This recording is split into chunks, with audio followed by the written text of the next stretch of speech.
What is going on, guys? Welcome back to the Gaelic Gridiron podcast. It is a big month for American football in Ireland. The Aer Lingus College Football Classic returns to Dublin on August 24th.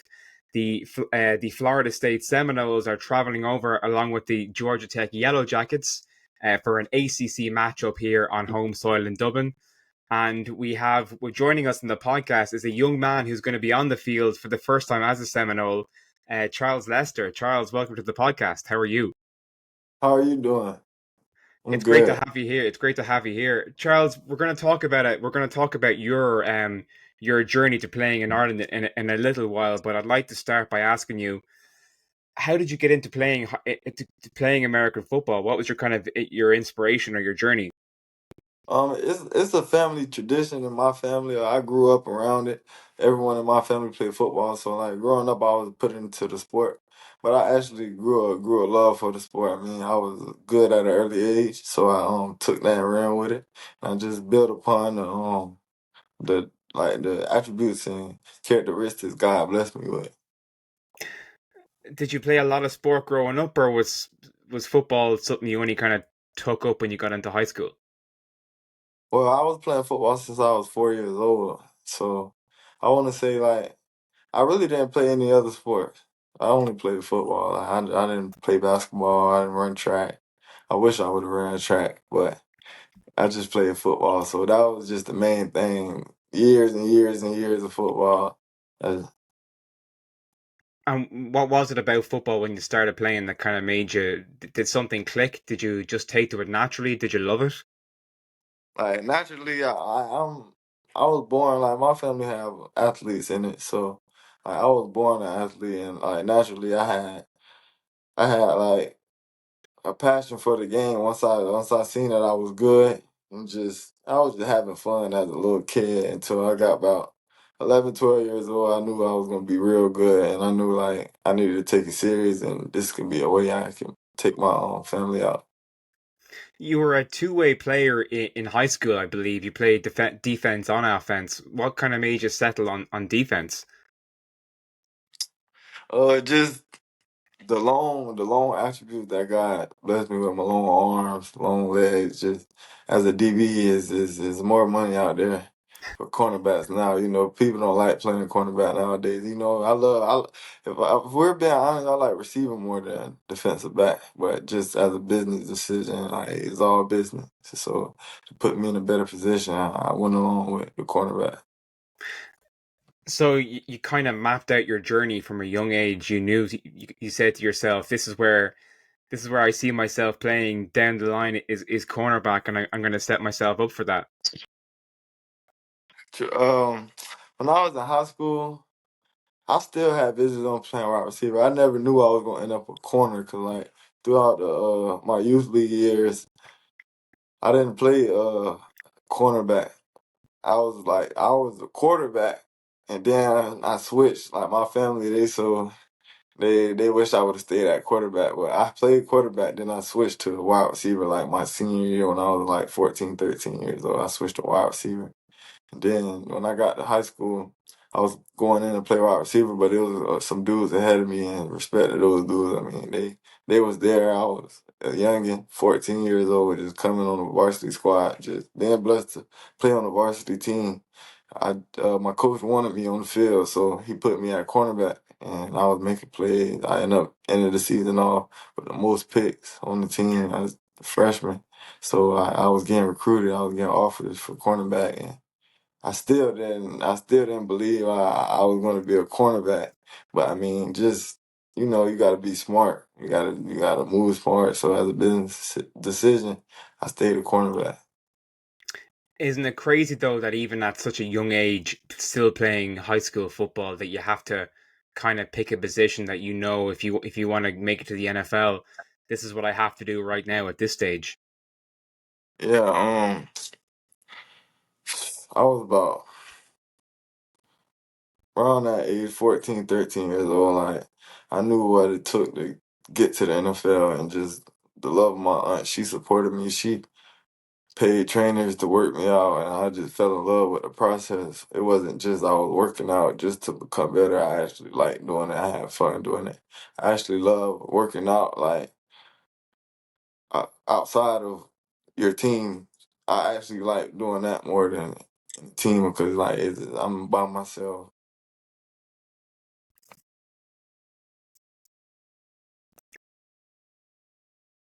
So talk to me about the recruitment process then coming through I'm coming out sorry, of high. someone had called me. I had to decline. No, you're all good. You're all good. That's what happens when we record on phones. Charles, talk to me about the recruiting process coming out of high school. What was that like? I mean, it must have been insane as the third rated cornerback prospect in America. Coming out of high school, just as a high school football player, a kid that just getting all the attention with the sport that he loves and that he enjoys playing. I mean, it was fun, but at the same time, you have to enjoy that process while you can, because when it's over, like it's over. So as a kid in high school, going through recruitment process, take all those visits, go to all those schools, hear all those coaches, see what's out there for you.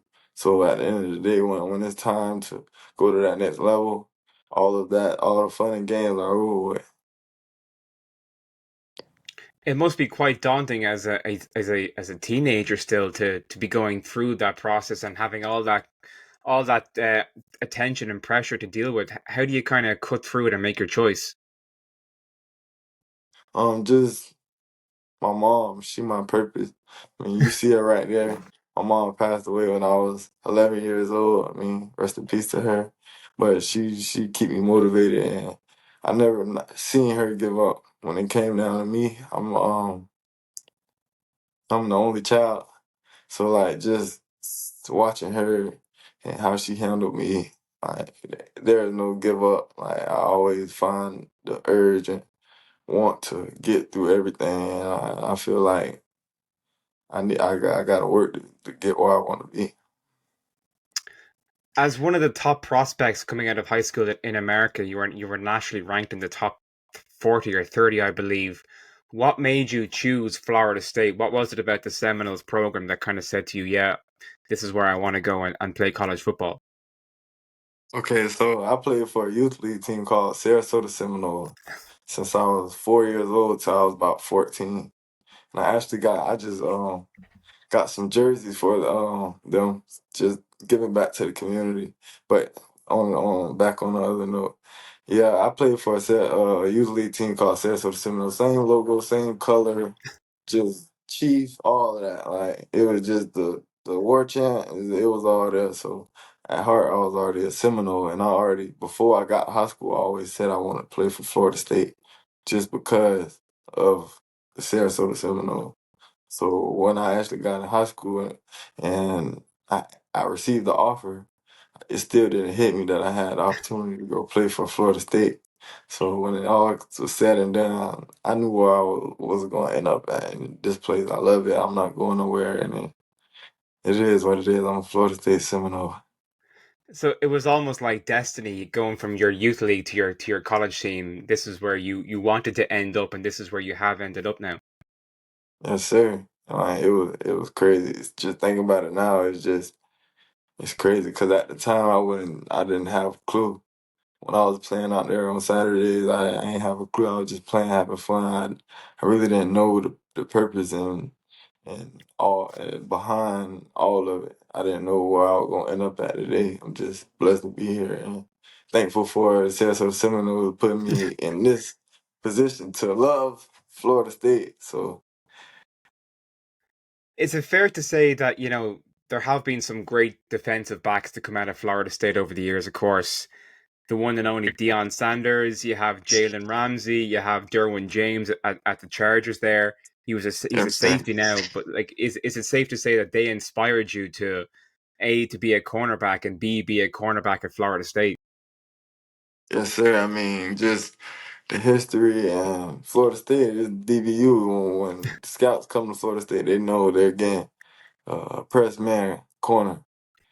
and just the guys that came out of Florida State and the guys that Florida State produced. I mean, it shows like in the league they put up numbers. I mean, they have multiple legends that came out of the defensive back room, and I mean we got ball players now. Last year we had Ronaldo Green. He was a great defensive back. You know, this year Zari Thomas, Finchel Cypress, and we loaded in the DB room. And those some guys that's legit. Is there a current or former NFL player that inspires you, that you model your game off? Are you just doing you right now? Um, I try to I try to pick from different players, but I be more on Sauce Gardner just because like the frame, his frame, like I kind of resemble him, long arms, long, lanky, and just the way we move. So I try to see how he managing, how he's so long, how he keep it small, play small, just play play under his feet. I just like looking at him because he kind of remind me of me a little bit. That's a pretty good comparison. I mean, if you turned out to be as good as Sauce Gardner, there's definitely an NFL career in your future. Yes, sir. Um, Coach Mike Norvell commented recently that you were one of the most improved players on the defense from when you arrived last fall to now in the spring/summer. That must be pretty good feedback to get as a true freshman. Yes, sir. Just the other day, they were doing a little high school camp. He pulled me to the side, like, man, I see the work you've been putting in, getting better. Just keep being you. Just tomorrow when we go out to practice, bring that same intensity. And just hearing that from him, I mean, it just let me know that I'm buying in and I'm trusting what he does with his players and what he can do for me. How have you fit in on the defense so far? Yeah, how are you finding the adjustment or how have you found the adjustment from high school to college? Like, is there much of a jump? Are you kind of acclimatizing well? I mean, it's a learning experience. I mean, everyone have different experiences going from high school to college, but for me, I mean, it was a learning experience. There's a lot of things I had to pick up on. Just the lack of defensive back reps. And, you know, I played both ways, so it just Hmm. understanding the game, understanding coverages, understanding man press technique, you know, things like that. But as time went on, from spring to fall, I bought into it. I was focusing on little things, and I'm continuing focusing on little things. I'm getting better every day. How do you see your role evolving or emerging this season? Like, are you expecting to see a lot of time on the field, or what are your thoughts there? Well, for this season, I'm expecting to have uh, a blessed, wonderful season. Just with the guys that we got, Zaria Thomas for Charles Cypress. I mean, me being behind them, I mean, I'm letting you know now we're gonna make plays. We're gonna make plays. So I just want to acknowledge those guys first because I mean they've been here, they earned it. No matter what goes on, I'm gonna be on that field. I'm gonna be playing, and we all gonna make plays together. It must be good as well as a freshman coming in, having the more experienced guys that you can lean on and learn from as well. Yes, sir. I mean, they just looking after those guys every day. You know, just coming from high school with already a mindset. Just taking the little things from guys like them and just being yourself. I mean, I fed in well with the defense. And learning, I know most of the defense. Just becoming confident and rep after rep after rep. And how I fit in. I mean, I love where I'm at, and I'm just hoping to see what this year brings me. Speaking of what the year ahead holds, I mean, you weren't part of the program at that stage, but there was massive disappointment last year when Florida Uh State huh. quite controversially were left out of the college Yeah. football playoff. Like, is that something that kind of motivates you guys this year to get back there and to make the playoffs? Yes, I mean, you know, Coach Norvell, he's with him, he's one and done. When I say that, I mean he's upset about what happened last year, but I mean he moving on. It's a new year, it's a new team, it's a new climb. So we got that chip on our shoulder because I mean we feel like we were disrespected. So just saying that by itself, no matter whether we speak on that situation or not, we have something coming for college football. What are some of your expectations or goals for the upcoming season, personally and team wise? I'm gonna speak on team wise first. Team wise, I just want the best for us. I want us to go out there and just be Florida State Seminoles, accomplish another ACC championship, and just remain solid and get through the playoffs and get to that national championship. As a team, I would love to bring that national championship home. But individually, for myself, the sky's the limit. Whatever is out there for me, I'm gonna go get it. So God know what He gonna do with me with this year. I just hope I make every play that's put in front of me, every opportunity I capitalize on. So just I'm hoping to have a dominant year, and the sky's the limit, like I said. The sky is the limit. I love the confidence, and I can't wait to watch your rookie season unfold this year. I'll be keeping a close eye on the Seminoles even after Dublin. Um, Speaking of Dublin, your first game as a Seminole, as a Florida State Seminole, is going to be in Dublin, Ireland, in a few weeks' time. How special is it that your first college game is going to be in a foreign country in a different continent? Um, like I said when I first heard it, it's a blessing to be able to play a sport you love out the country, somewhere you never been.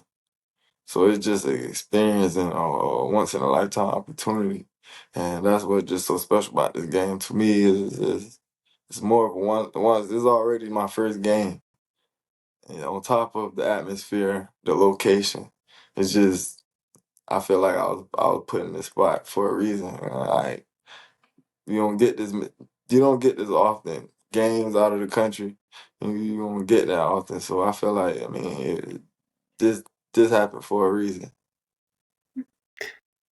It's also going to be your first time, you said, out of the country entirely, your first time traveling internationally. So, what are you looking forward to most about coming to Ireland?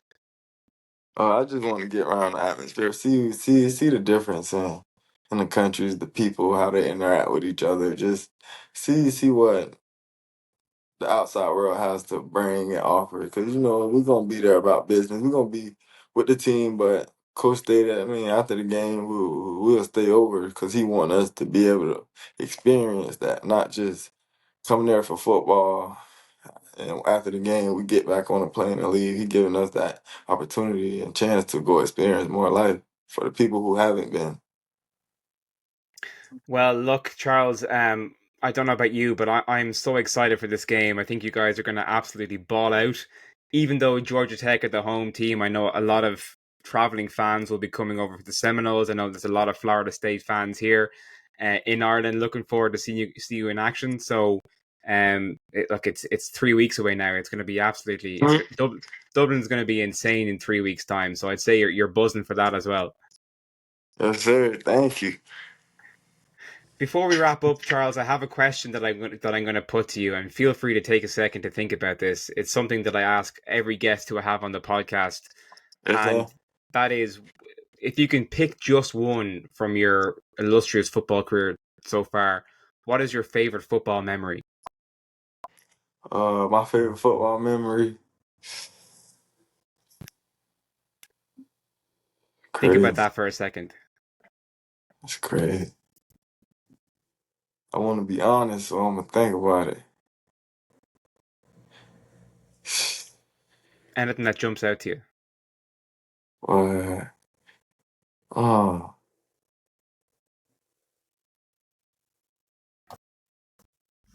Obviously, your first game as a Seminole in Dublin is going to be a pretty good memory when you do get that's around gonna to be it. sweet. Or maybe when I was a kid, um, I was about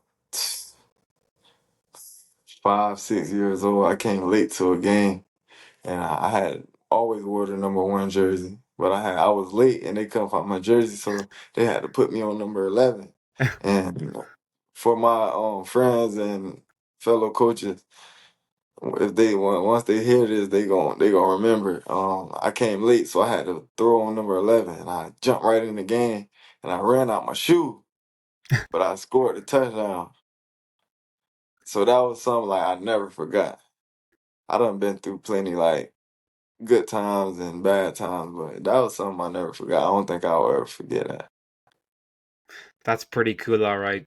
It's always good to kind of look back on your early days to see how far you've come, but still looking ahead to how far you have to go and what kind of potential you have. Yes, sir. Thank you.